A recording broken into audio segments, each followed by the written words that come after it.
When you don't have that, it gets to a point where it's like, not my fight, not my problem. And it actually extrapolates, not just from the family unit, it goes bigger and bigger. This is the reason why in Western societies, nobody knows each other. Nobody likes each other. If you live in a street in England, you don't know anyone. You don't know. You can live there your whole life. You don't talk to nobody. And then even if you do start to meet people, you don't like, he's that color, don't like him. He's from there, don't like him. He likes that kind of car, don't like him. Nobody likes each other. Society is completely degraded. There's no baseline morality. There's no unifying factor. There's absolutely nothing. And what happens is, as soon as the law breaks down, if you look at even in America, when there's natural disaster, as soon as the law is gone, as soon as the police can't turn up, it becomes... They start shooting at each other. It's a free-for-all, right? We saw in Seattle, didn't we? After the BLM whole we saw after Hurricane Katrina, they're shooting at the cops, all this stuff. They took over like a courthouse in Seattle. It was just like lawlessness. So they destroy the family unit to destroy the town, to build these societies where everybody's innately selfish. You may be scared of the law, so you behave a little bit, but everybody's absolutely innately selfish. So when they come along with complete insanity, draconian laws, where they say, because of the common cold, you're not allowed to leave your house, for example, we're going to put you out of business, and they wreck you. Common cold. Everyone sits at home and doesn't do shit. And follows, everyone's like, oh, well, not my problem, none of it. But when you actually care about your family, you care about your community, you care about your town, and it becomes much harder to control people, because the globalists and their agenda is to make slaves of us all. That's what they're trying to do. And it's hard to make a slave of a man who has a family and believes in protecting his family. But if 2020 taught us anything, they can easily do it. There's so many sheep in the world. Can I say that? I was, you can say what you want. I was so disappointed. Do you know what I realized from that? For years, I used to think, how did the Holocaust happen? How did he convince an entire country to think like that? When I saw 2020 take care of this, I couldn't believe how easy it is. Completely. It's so easy. And I felt insane, because when I would say to people, this is insane, they would look at me like I was an alien. And even now that I feel vindicated, they've never come to say sorry to me. All the people that came for me, but you know, we saw at least we saw the difference. With his cancellation. Like that overnight. Overnight, crazy. And everyone, all of a sudden, people don't even know what he's cancelled for. I see a video, have you seen on YouTube or TikTok, there's a guy who goes around to campuses and he asks women, random women, what do you think of Andrew Tate? And why do you hate him? What's a misogynist? First they go, oh, we hate him, he sucks, like, you know? Then they go, oh, because he said this. What did he say? They can't ever mention one thing, and they can't define what a misogynist even is. Well, so there's your example. We're living in a world where they don't even know what a woman is. Sorry, I'm sorry. Okay. No, but it's true. You're right. We don't know what a woman is. Now we're saying a woman is someone who identifies as a woman. I'm very sorry. I assumed you were both women when I walked in the room. I apologize for assuming. Oh no, you didn't ask. I go by she. In America, Astaghfirullah. What a world. What a world. No, but it's absolute clown world, and they're trying to convince you. This goes back into what we were saying earlier about destroying the family unit. They're trying to convince you to ignore your own eyes. None of these things that are happening are on accident. COVID was a perfect example of how they're trying to convince you to ignore your own eyes. I love that you said nobody apologized, because I was the biggest anti-corona person. Me and too. Everyone's like, I didn't wear a mask. I got in trouble at work every single day, and I did it with my chest. Absolutely. And now everyone understands, but at the very beginning, I'm talking about day one. I did 3 minutes of logic. I sat with Tristan and said, look, if this disease kills us, 2 military-age males in our prime, then the world's fucked. So there's no point hiding from it. If it kills us, it's over. So we, from within 10 seconds of the propaganda, we're over with it. We didn't do nothing. And you're right. Nobody apologizes. Nobody says sorry. Nobody self-reflects. Nothing. The reason I was so... in Iraq. They haven't said sorry.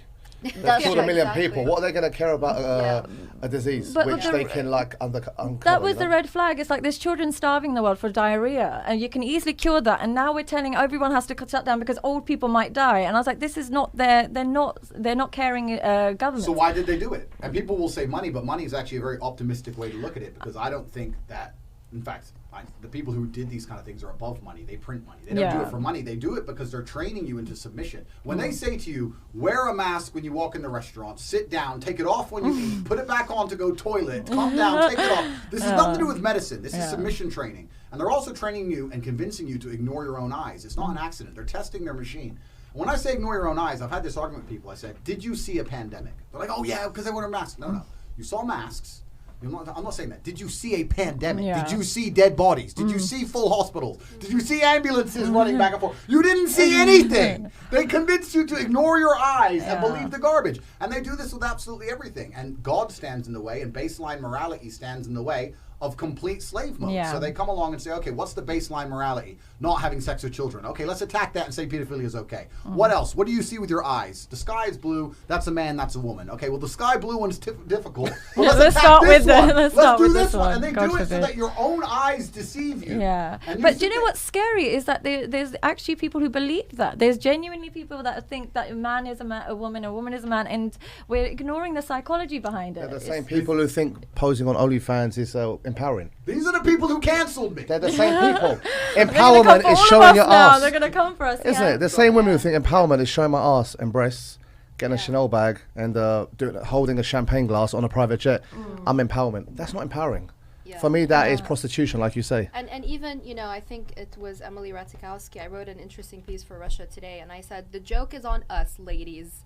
If Emily Ratajkowski is, you know, going in Blurred Lines. Blurred Lines was the music video where they were all, basically, the girls were all naked, the guys were all dressed in suits, and she said, I felt so empowered because the woman was a director. The director was a woman, so I felt so empowered being naked, and it's all about, you know, your sexuality and whatever. And I'm like, the joke is on you, girlfriend. Like, you're just giving them a show. What are you talking about? But can I just say, you know, because I live in Dubai and I meet a lot of women who are about that kind of lifestyle. Yeah. There is something about they're able to get a man who they don't even like, pay for their rent, pay for their business, pay for their clinic, and then say bye and send his money back to her boyfriend in wherever she's from. Don't you think that it's twisting the power dynamic? Aren't women becoming a bit more in control by this? It's not controlled. Do you think the guy cares?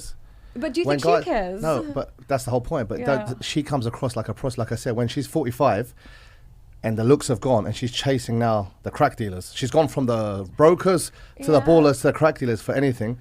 These guys have got their wives, kids. This guy is, for him, astaghfirullah, I don't say, it's just ejaculating. I know. Men are like this. I used to like have a gym. It's like a barber shop. Married men, like especially in England, they go to the gym. They go to these Thai massages for this happy ending. Like, the woman looks like me with long hair. You are like Burj Khalifa. She looks like me. That guy closes his eyes. He has a fix and goes home. All right, she'll put the dinner on.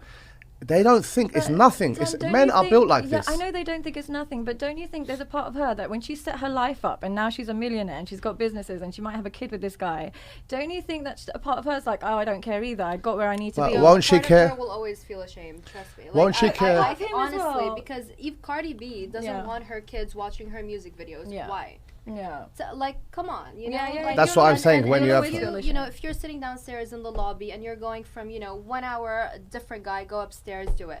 2 hours, go upstairs, do it. Do you really think a woman is enjoying that? Yeah, suicide rates for prostitutes is about 8 times higher than ever. And I'm really curious what the suicide rates will be for OnlyFans girls, because it's too early to look at the data, but there's no way that's going to lead to a stable outcome in the future. But I know what you're saying. I think even not prostitution, I think you're discussing maybe a gold girl. digger. Yeah, gold digger. She gets with some beta dude who has a bunch of money. I think it makes sense for them. Yeah, it's great. It sounds great. But you know what? If they don't sleep with him, I would applaud her. I would do it. You know, then she's a hustler. Then she's good. No, but it's the paradox of femininity. It's actually very interesting because if you look at, they always say nice guys finish last, and most beautiful women could get a nice guy who will do anything they want and give them all his money and be loyal and love them. But women don't want it. But don't you think? They don't want it. They don't want this dude. But nice girls feel like they finish last as well because Nice that girls girl. don't finish last. No, because the girl that doesn't post and doesn't have a BB and doesn't have a boob job, I a guy disagree with doesn't that. A see girl her. will always find a man.